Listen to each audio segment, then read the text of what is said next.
This week at NASA. Launch key inserted. Onboard systems have now been switched to onboard control. The commander's cockpit displays and controls have been activated. We feel great. Everything's in order. We're ready for launch. Ignition. And liftoff.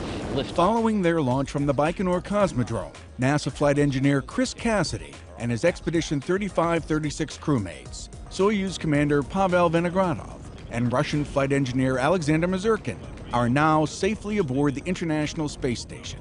Contact and capture confirmed at 9:28 p.m. Central Time.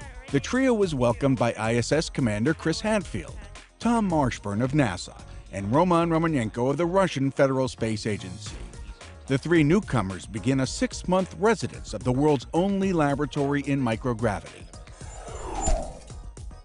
The SpaceX Dragon cargo ship is seen here moments before splashing down in the Pacific Ocean west of Baja California after its fiery re-entry of Earth's atmosphere. Among the 2 tons of cargo returning with Dragon are investigations that could aid in food production, help develop more efficient solar cells, detergents, and semiconductor-based electronics, and help scientists continue to examine how the human body reacts to long-term spaceflight. Engineers at the Marshall Space Flight Center completed assembling and welding 2 identical pieces of hardware for NASA's new Space Launch System, or SLS. One of the 2 identical adapters will undergo strenuous structural testing to ensure its twin can successfully connect the Orion spacecraft to its Delta IV launch vehicle. Slated for its first flight test next year, the new SLS rocket will enable human missions farther into space than ever before. After being loaded onto NASA's Super Guppy aircraft, the heat shield for the first Orion spacecraft was flown to the Textron Corporation in Boston, where it'll receive its special thermal protective coating. The AV coat, named for the company that originally developed the honeycomb-like material, will help protect the spacecraft from temperatures up to 4,000 degrees Fahrenheit as it re-enters Earth's atmosphere during that first test flight scheduled for next year. That Super Guppy also transported 2 retired T-38s from the Dryden Flight Research Center to El Paso, Texas. There, they'll be dismantled for parts for NASA's fleet of T-38s flown out of the Johnson Space Center. Only the wingtips had to be removed for the 2 aircraft to squeeze into the Guppy's 25-foot diameter cargo bay. This Super Guppy is the last aircraft of its kind still flying. A new analysis of movies from NASA's Cassini spacecraft reveals previously unseen waves inside Jupiter. The gas giant's bright equatorial zone swirls with dark patches, dubbed hotspots for their infrared glow. The new analysis by scientists at the Goddard Space Flight Center and the Jet Propulsion Lab shows that these hotspots are not just local weather phenomena, but are in fact linked to large-scale atmospheric structures called Rossby waves.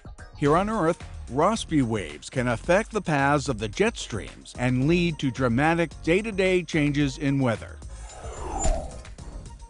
The second annual California Aerospace Day at the Capitol in Sacramento became a rare opportunity for Ames, JPL, and Dryden to show some of NASA's latest projects and achievements in the Golden State.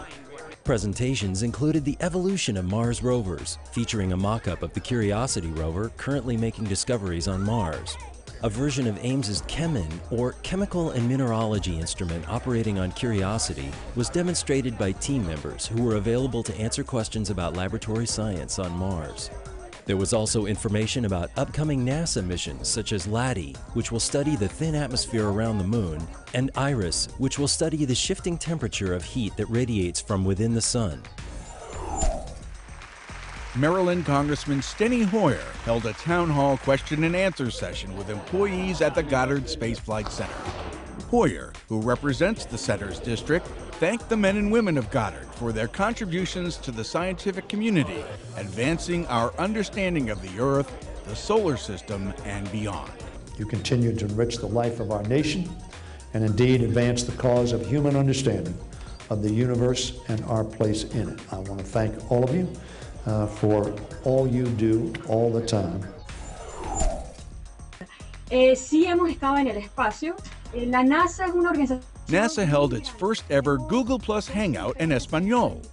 Earth scientist Erica Podest and principal investigator and systems engineer Michaela Munoz Fernandez, both of the Jet Propulsion Lab, shared stories and answered questions about their career paths and contributions to America's space program. This Google Plus Hangout in Espanol was sponsored by Science for Girls, a NASA partnership with libraries for National Women's History Month.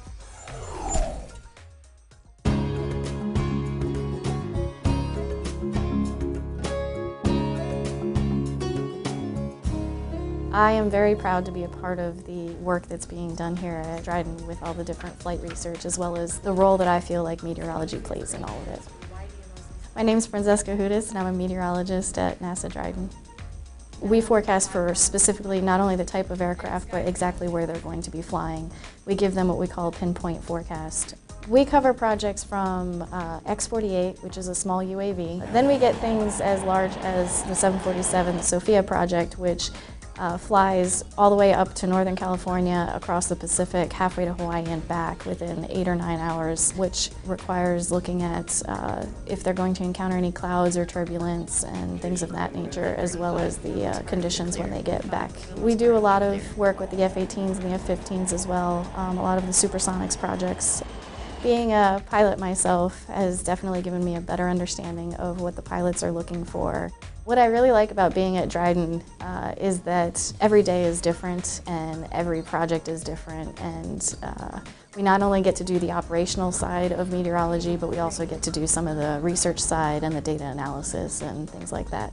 The turbulence is, but sometimes there's little signals. This right here. So it was a 5th grade science class that initially got me interested in meteorology. It's always fun to go and work with the kids from various levels, from elementary schools on up to high schools. It's one of those things that relates back to how I got into meteorology and how it was just one little thing that got me interested. So to me, it's showing them what I love, and if even one of them happens to get even remotely interested in not just meteorology, but any of the sciences or the math, technology and engineering, that would just make my day. 5, 4, 3, 2, 1.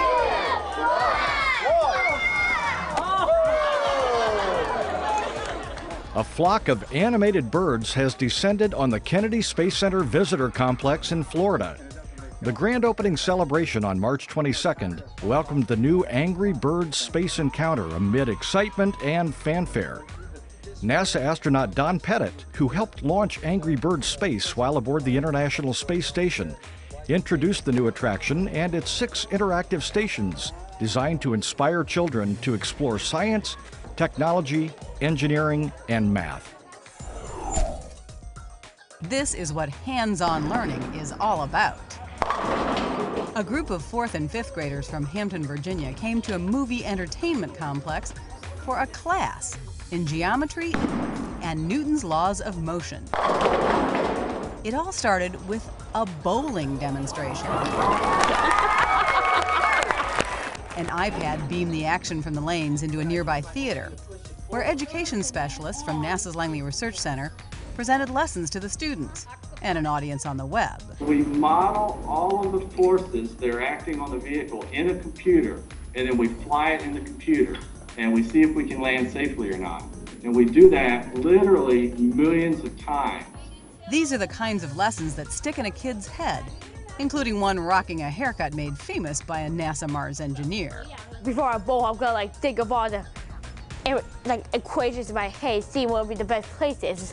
Bowling and Mars, a unique way to capture students' attention. 2 years ago, on March 29, 2011, the first image taken of Mercury by an orbiting spacecraft was released by NASA. The Messenger spacecraft, which 11 days earlier had become the first spacecraft to achieve orbit around Mercury, captured this picture of previously unseen terrain near the small rocky planet's south pole. In the 2 years since, Messenger has imaged 100% of Mercury, revealing new data about the planet's topography, core, and the abundant water ice and other frozen materials in its permanently shadowed polar craters. And 31 years ago, on March 30th, 1982, Space Shuttle Columbia made a successful landing at the White Sands Space Harbor near Las Cruces, New Mexico, to end NASA's third Space Shuttle mission. STS-3 was one of several test missions to qualify the spacecraft's systems for operational flights. Commander Jack Lausma and pilot C. Gordon Fullerton tested the Canadarm remote manipulator system and gathered data on how Columbia handled the sun's heat in various attitudes. STS-3 was the first and only shuttle mission to land at White Sands. And that's This Week at NASA. For more on these and other stories, or to follow us on YouTube, Ustream, and other media, log on to www.nasa.gov.